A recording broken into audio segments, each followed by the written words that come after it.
Finale ಹತ್ರ ಬರ್ತಿದ್ದಂತೆ ಊಸರವಳ್ಳಿಯ ನಾಟಕ ಹಾಡಿದ ಭವ್ಯಗೌಡ. ಸೊ ಏನಾಯ್ತು ನೋಡ್ಕೊಂಬರೋಣ ಬನ್ನಿ ವೀಕ್ಷಕರ. ಈ ಒಂದು ವಿಡಿಯೋವನ್ನ ನೋಡೋಕೆ ಮೊದಲು ನೀವು ನಮ್ಮ ಚಾನಲ್ಗೆ ಸಬ್ಸ್ಕ್ರೈಬ್ ಆಗಿಲ್ಲ ಅಂದ್ರೆ ಹೈ ಕೂಡದೆ ಸಬ್ಸ್ಕ್ರೈಬ್ ಆಗಿ, ಹಾಗೆ ಪಕ್ಕದ ಬೆಲ್ ಐಕಾನ್ ಕ್ಲಿಕ್ ಮಾಡ್ಕೊಳ್ಳಿ ವೀಕ್ಷಕರ. ಬಿಗ್ ಬಾಸ್ ಮನೆಯಲ್ಲಿ ಡೇಂಜರ್ ಯಾರು ಎಂದು ಕೇಳಿದ್ದಕ್ಕೆ ಭವ್ಯ ಅವರು ತ್ರಿವಿಕ್ರಮ್ ಹೆಸರನ್ನ ಹೇಳಿದ್ದಾರೆ. ಆ ಮಾತು ಕೇಳಿ ಎಲ್ಲರಿಗೂ ಕೂಡ ಶಾಕ್ ಆಗಿದೆ. ಈ ಮೊದಲು ಭವ್ಯ ಮತ್ತು ತ್ರಿವಿಕ್ರಮ್ ಅವರನ್ನ ರಾಧಾಕೃಷ್ಣ ಎಂದೆಲ್ಲ ಹೊಗಳಲಾಗಿತ್ತು. ಆದರೆ ಈಗ ಅವರ ಸಂಬಂಧದಲ್ಲಿ ಬಿರುಕು ಮೂಡಿದೆ. ಭಾನುವಾರದ ಒಂದು ಸಂಚಿಕೆ ಪ್ರೋಮೋ ನೋಡಿದ್ರೆ ನಿಜಕ್ಕೂ ಬೇಸರ ತರಿಸಿದೆ ವೀಕ್ಷಕರೇ. ಬಿಗ್ ಬಾಸ್ ಮನೆಯಲ್ಲಿ ಇಂತಹ ಸ್ಪರ್ಧಿಗಳನ್ನು ಈ ರೀತಿಯಾಗಿ ದೂರ ಮಾಡಲು ನೋಡಿದ್ರು ಒಂದು ರೀತಿಯ ಒಂದು ಬೇಸರದ ವಿಚಾರ ಅಂತಾನೆ ಹೇಳ್ಬೋದು ವೀಕ್ಷಕರೇ. ಒಬ್ಬರಿಗೊಬ್ಬರು ಬಿಟ್ಟು ಕೊಡದೆ ಎಲ್ಲಾ ವಿಚಾರದಲ್ಲೂ ಕೂಡ ಸಹಿಸಿಕೊಂಡು ಎಲ್ಲದರಲ್ಲೂ ಸಪೋರ್ಟ್ ಮಾಡಿಕೊಂಡು ಬಂದಿರತಂತಹ ತ್ರಿವಿಕ್ರಮ್ ಹಾಗೂ ಭವ್ಯ ಅವರು ಸೊ ಏಕಾಏಕಿ ಈ ಒಂದು ನಿರ್ಧಾರಕ್ಕೆ ಕೈಗೊಂಡಿದ್ದು ಅದು ಒಂದು ಆಶ್ಚರ್ಯಕರ ವಿಚಾರ ಅಂತಾನೆ ಹೇಳ್ಬೋದು ವೀಕ್ಷಕರೇ.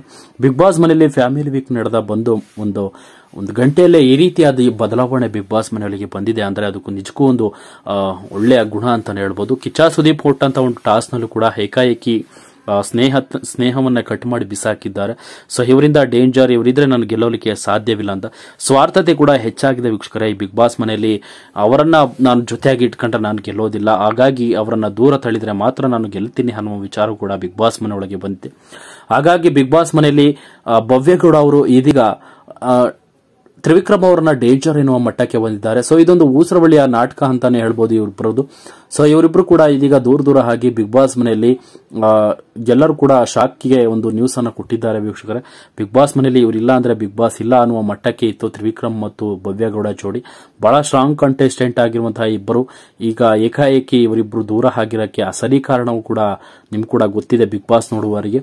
ಸೊ ಬಿಗ್ ಬಾಸ್ ಮನೆಯಲ್ಲಿ ಮತ್ತೆ ಹೊಂದಾಗ್ತಾರಾ ಇಲ್ವಾ, ಇಲ್ಲಿ ಇದೇ ಒಂದು ಚಾಳಿಯನ್ನ ಮುಂದೆ ಒರೆಸ್ತಾರ, ಇವರಿಬ್ರು ದೂರ ಆಗ್ತಾರ, ಬ್ರೇಕ್ ಆಗಿರುವಂತದ್ದು ಮತ್ತೆ ಹೊಂದಾಗ್ತಾರ ಅನ್ನೋದನ್ನ ನಾವು ಕಾದ್ ನೋಡ್ಬೇಕಿದೆ ವೀಕ್ಷಕರೇ. ಅಲ್ಲಿವರೆಗೂ ನೋಡ್ತಾ ಇರಿ ಈ ವಿಡಿಯೋವನ್ನ ಅಂತ ಹೇಳ್ತಾ ವಿಡಿಯೋ ಮುಗಿಸ್ತಾ ಇದ್ದೀನಿ. Thank you.